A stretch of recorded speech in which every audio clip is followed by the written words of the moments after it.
song. అమ్మ తోడు bro, వీడేం మాట్లాడిండో నాకు ఒక్క ముక్క అర్థం కాలే. కానీ మనం ఒక కంప్యూటర్తో మాట్లాడాలంటే అండ్ మనం మాట్లాడింది కంప్యూటర్కి అర్థం కావాలంటే ఒక కామన్ లాంగ్వేజ్ అనేది ఉంది బ్రో, మనకి అండ్ కంప్యూటర్కి మధ్యలో. దాన్నే మనం ప్రోగ్రామింగ్ లాంగ్వేజ్ అని అంటాం. అండ్ ఈ ప్రోగ్రామింగ్ లాంగ్వేజ్ అనేది 2 లెవెల్స్లో క్లాసిఫై అయి ఉంది. ఒకటేమో హై లెవెల్, అంటే the language which is understood by the humans are nearer to human understanding. Example Python, దీంట్లో ఎట్లుంటుందంటే ఇంగ్లీష్ లైక్ స్టేట్మెంట్స్ ఉంటాయి. And the second one is low level languages, అంటే the languages which are closer to machine understanding.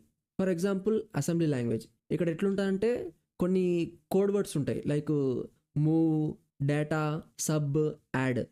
అంటే మనం అర్థం చేసుకుంటే అర్థం అవుతాయి, కాకపోతే they are not easily understandable to human when compare to the high level languages.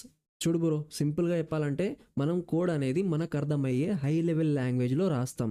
దాని తర్వాత దాన్ని మషిన్ అండర్స్టాండబుల్ కోడ్లోకి కన్వర్ట్ చేస్తాం యూజింగ్ కంపైలర్, అంతే.